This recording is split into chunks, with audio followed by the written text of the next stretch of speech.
Welcome all, my name's Mr. Kulcak and I'm here to tell y'all about some far too often untold indigenous stories behind the place names all across the United States. Today we're going to be covering the state of Texas, my home. Before we begin, thank you all for watching, and if you like my content and want to see more, please consider subscribing and clicking like so that all my new videos get straight to your recommendations. With that out of the way, let's begin. Texas, possibly the most iconic of America's 50 states, second largest in terms of land area and population, home to many of the most populous of America's metropolitan areas, including Austin, Houston, Dallas, San Antonio, El Paso, and several more. An extremely diverse population of over 30 million and multiple different climate systems and varied geographies. It's hard for someone like me, who was born and raised here, to not hold a sense of inert pride in my home state. Since the Great Depression era, the state and federal governments have put a great deal of effort into creating and fostering a unique state identity around our history, particularly that of the Texan Revolution and Republic in the 1830s and 40s. A well known among residents is the indigenous origins of the word Texas. It's in our state motto, friendship, often leading to Texas being labeled the Friendship State alongside more well-known nicknames like the Lone Star State. Texas, unfortunately, despite the great lengths our government and state institutions have taken to embrace a local identity and mythos, has mostly failed in educating its public on the indigenous peoples of the state and their histories compared to others of the region, such as Oklahoma, New Mexico, and Arizona. The presence of indigeneity and New Mexican identity in everyday life stands in stark contrast to almost total lack of it in Texas. This is particularly disappointing given the vast diversity of language, ethnicity, lifestyles, and cultures that originally inhabited this land. From sedentary Puebloan peoples in the massive swaths of the Great Plains, once dominated by the highly successful and expansionist Comanche, to the now extinct coastal Karankawa, who once navigated the Gulf Coast via skilled canoe making, Texas has a wealth of untold stories. We, as Texans, have inherited the responsibility of passing these on. Today, we focus on one in particular, that of the Hasinai, or Caddo Confederacy, meeting Spanish conquistadores in the 17th century. Though the Spaniards had long claimed most of the North American continent, they had not established any sort of permanent presence until the 1680s. The main reason for this expansion was to counter French claims to the region. In 1682, the French explorer La Salle, after traveling halfway down the Mississippi River from the French stronghold in the St. Lawrence River Valley, claimed the entirety of the Mississippi River basin for France. He named it La Louisiane, after King Louis XIV. This was bold considering the French had what was essentially no presence on any length of the river. A few years later, though, after somehow missing the mouth of the Mississippi, La Salle founded the colony of Fort St. Louis around modern day Victoria, Texas. Though the settlement turned out to be an utter failure, ending in famine, disease, and defeat at the hands of the Karankawa, this irked and frightened the Spanish a great deal. In response, an expedition was organized under the command of the explorer Alonso de Leon. He led a few hundred soldiers and a couple dozen missionaries through the frontier, guided by some of the living former colonists of Fort St. Louis to the old settlement. They burned what was left of it and moved on further north, until they encountered the people we now call the Caddo. The Caddo are an ethno-linguistic group in northeastern Texas and surrounding regions in Arkansas, Louisiana, and Oklahoma. Linguistically and culturally, they developed from a large group of peoples we now call, collectively, Caddoans. This includes the neighboring Wichita just to the west and some more distant relatives like the Pawnee of Nebraska.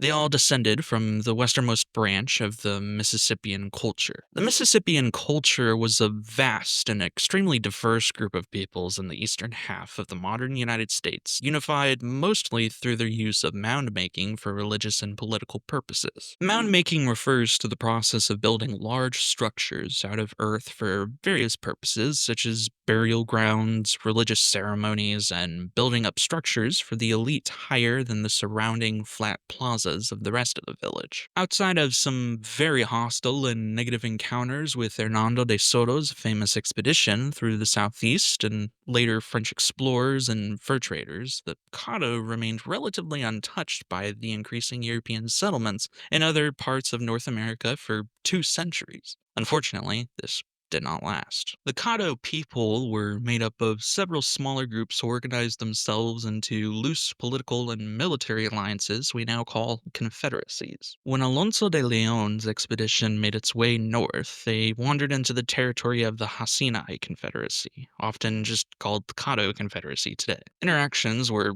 relatively positive with little hostilities. Once de Leon realized there were no cities of gold in the region, as told by a Pawnee captive, he headed on back to Mexico, disappointed and head hanging low. Most of the missionaries, however, stayed behind and founded the mission of San Francisco de los Texas in 1690, the birth of Texas. Once again, we arrive at the question. From what word did Texas derive? The name of the Spanish mission can be roughly translated into Saint Francis of the Texans. But who or what was a Texan? Well, if we're to believe the writings and missionary Damien Massanet, he derived the word teja, or plural tejas, from the Caddo word taisha, which he claimed to mean friend. Some other missionaries claim this was a misinterpretation or that the word had multiple uses, whether that be a personal friend, acquaintance, or political ally. Either way, the word seemed to be applied liberally, and the Spanish took it to be how the Caddos referred to themselves. We know this not to be true now, as the people they encountered identified by their villages, or Hasinai. The modern English word Caddo derives from the Northern Confederacy called the Caddo Hadacho. The other Caddo branch was called the Nachitoches, a name many in the Piney Woods might find familiar as it's the origin of the name of both Nacogdoches, Texas and Natchitoches, Louisiana. As with most early European encounters with indigenous Americans, the peace did not last. The arrival of the Spanish brought with them a terrible smallpox epidemic that killed several thousand and devastated the region. The Hasinai knew the Spanish were responsible for this unprecedented suffering and violently expelled the missionaries from their land. The Spanish attempted to reestablish relations in a few years later, which would also fail. Then, after the French founded New Orleans at the mouth of the Mississippi, the Spanish crown supported the founding of a mission by the same group, but much closer to Spanish strongholds in Tonkawa territory, what is now called San Antonio.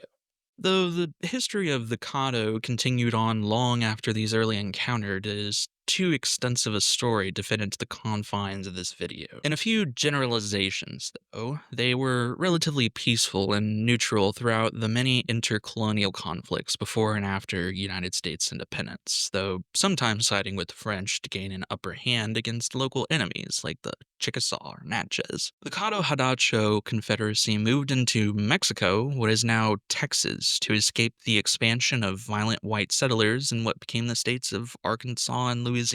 After the Indian Removal Act of 1830, those that remained in the United States were forced into modern Kansas. After the Civil War, the Kansas Caddo were forced onto former Choctaw lands in modern Oklahoma, then called Indian Territory. Those who'd moved to Texas were briefly allowed a reservation along the Brazos River, but were later forced off their land and onto a reservation in Oklahoma.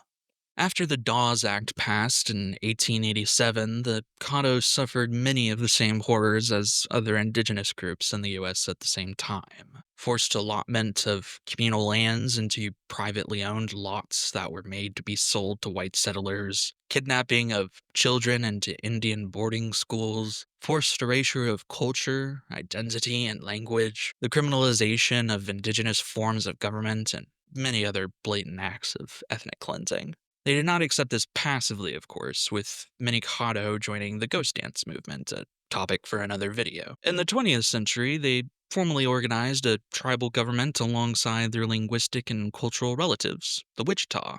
Their membership is based on an at least 1/16th blood quantum with just over 6,000 registered members, about half of which live in Oklahoma. I wanted to include at least some of the later history of the Caddo in this video to help fight against the narrative that indigeneity and indigenous people are something from the past. This is, of course, not true. They were present during every moment of American history, living, breathing, and actively participating in the story of this country.